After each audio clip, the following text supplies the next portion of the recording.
It's the whole. It's the appearance, the physical appearance. Yes. It's the tongue. You know, a lot of us don't realize our tongue is huge representation of us.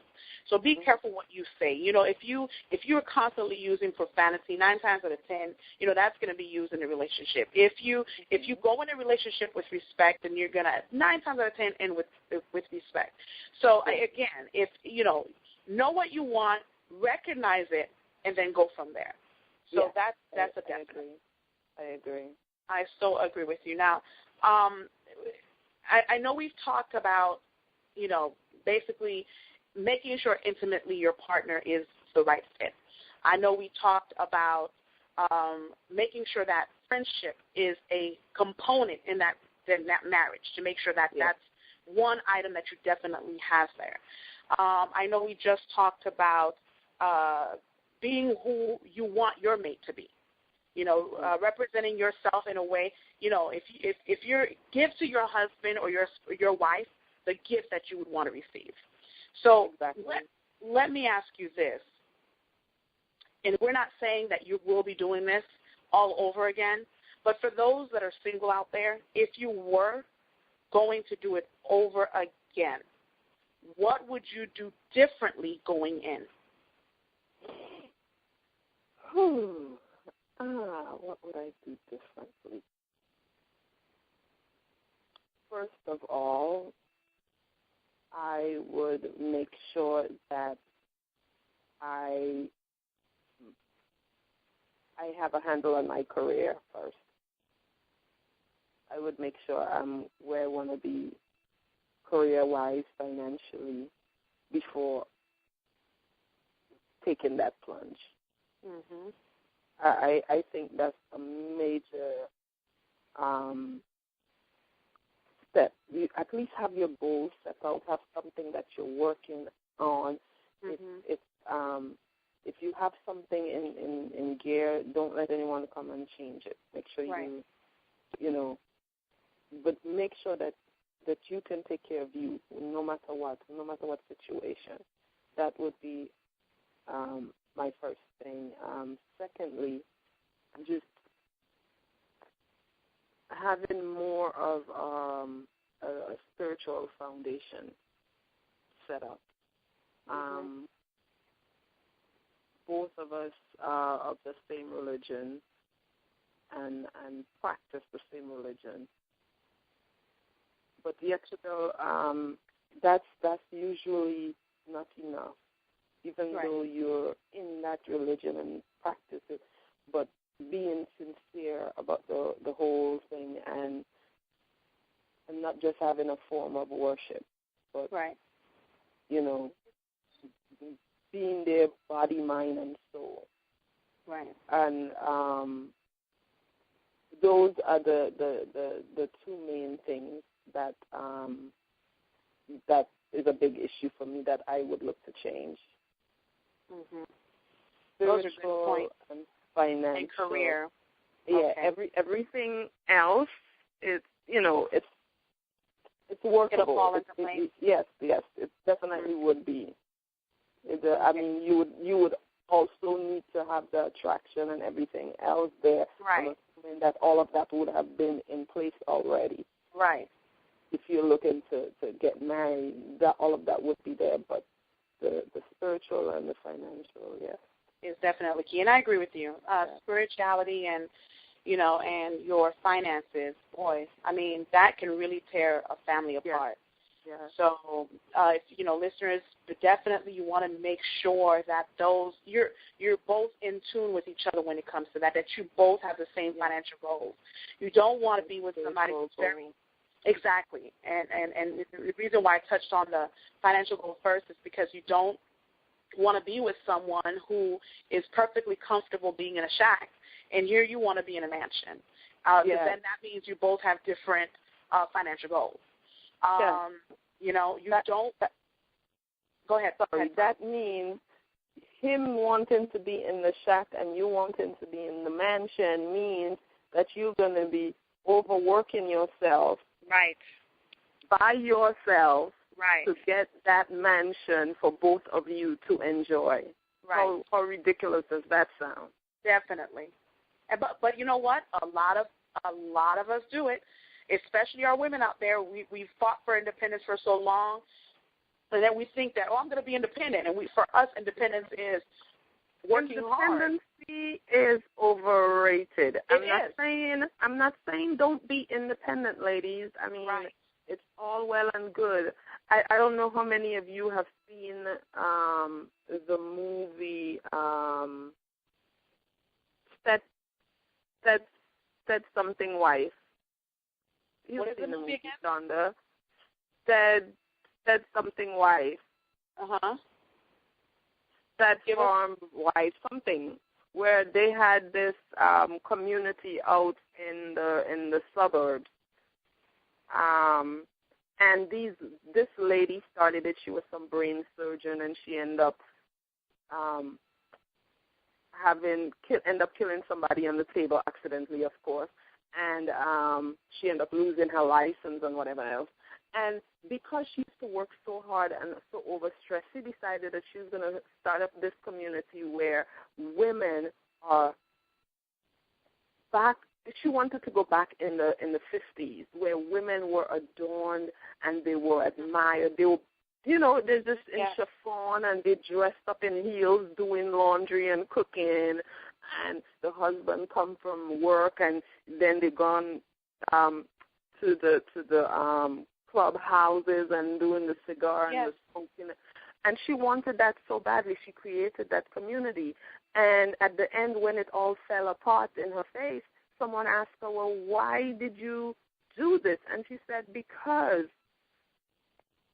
chivalry was dead, and I wanted it back. I love to be pampered. I want to be treated like a lady. I want doors open for me, and I want to be hugged and kissed and to look nice. Most women these days, we don't take the time for ourselves to pamper ourselves. We work so hard to take care of the kids and the husband and the house, and to make sure we have that big flat screen TV, and make sure we drive that nice car, and we just push ourselves to the point where we're always sick. Right. We need to stop. We need to stop, give ourselves some time. And once a week, I take time out for me. My daughter and I, we have our girls' day out once a week. And we go out to our happy hour time. We'd go out for pick her up from school, and we go out for that evening, and we have our happy hour time. We go to the movies. We go to the mall. You have to take that time. Once a month, me and a girlfriend would go get our feet and hands done, and you have to take that time. I totally agree with you. And, again, I don't think the women in our past fought for us to, because the way we're really handling our independence today, I don't think that was the intention. I think the intention back then, when our former our women, they fought for us to be able to vote. They fought for us to be able to have a voice. I don't think to be treated equally in the sense where our life is just as valuable as a man's life. Right. That point, I don't think it's any further. We are not to be treated equally where we are just as strong and just as bad as a man. No, we are not. Exactly. We are more fragile than the men are. Right. What they can do, we cannot. do. So why are we trying to be like them? We are more delicate, so we should be treated like that. Right. I want to be pampered. I sure do. If I did not have to work, I would not want to work. I would love being a housewife. I agree. I so agree with you. That is the one thing that I definitely wish I had. I would love to be home and spend that quality time with the children, and spend that quality time to make a full course meal where you have the rice and the meat and the vegetables and the wine, and then after that we clean up, we spend quality family time together and talk about things and ask each other how each other's days were, find out how the kids are doing. We don't do that anymore. No, we don't. You're right. So, it's all part of us misunderstanding what the independence is. Independence. We take it to a whole different level. Our independence should not have surpassed the point where we are now to the point where we are, looked upon like a man. Right. We are treated as another man. I don't think that's acceptable. That's why most men have no respect for women these days. Right. Because they don't see us in the same light as men back at 2 generations, 3 generations ago saw untreated women. Yeah, I agree. You were referred to as a lady. Right. Now that word, I don't even think it exists anymore in Webster's dictionary anymore. I don't think so. A lady. I think now, if anyone referred to you as a lady, it's a bad thing. So I don't know. I agree with you. I agree with you. It's women we have been to fight. On. We need to go back to it. Yes. To the men opening the doors yes. for us, to the men buying us flowers, yes. to the men asking us out instead of us asking them out. I agree. I mean, I hope my singles are listening to this. I mean, you guys are getting some hardcore information on, what we as married women have experienced or have seen throughout our lifetime. Yes. And I think that every woman who has had some marital experience has a lot to share with those of you who are single. The single life is a different thing. I've always gone to events where we have a group of women who are married in the room and a group of women who are single. And the group of women who are single always think that we're on the same level, and we're not. It's 2 totally different playing fields. In a boyfriend-girlfriend relationship, there seems to be less of a commitment for whatever reason because you think or oh, this is just my boyfriend or this is my girlfriend. And to be honest with you, in that boyfriend-girlfriend stage, you both are really still feeling each other out. There's really no finalization of your commitment quite yet. That step is when you go into that marital status. When you get there, you're like, okay, this is it. This is who I am going to commit myself to for the rest of my life, for better or worse, till death do us part. You don't have that in a boyfriend-girlfriend relationship. And the other thing you don't have in a boyfriend-girlfriend relationship that you do have in a marriage is your in-laws. Yes. Which you have to be careful about. Yes. Get to know your in-laws. Get to see your in-laws. Know what you're getting yourself into before you get married. Into it. Get to know how much your husband is into his family.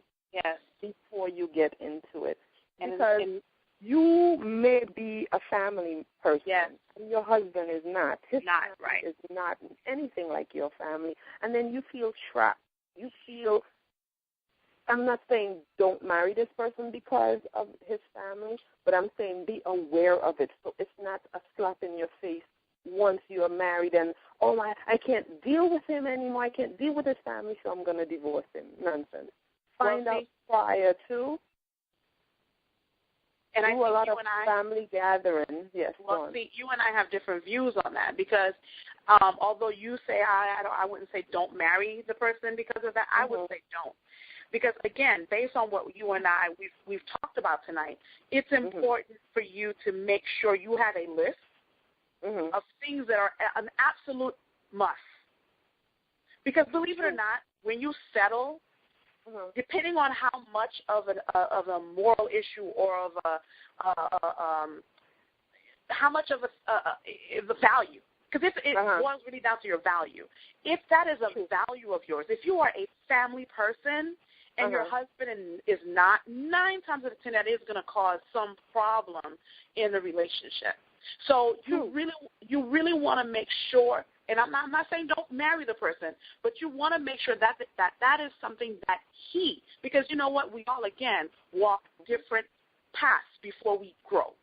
So if you are with the person and the person can grow to learn to love his family or her family, that's a different thing. However, do not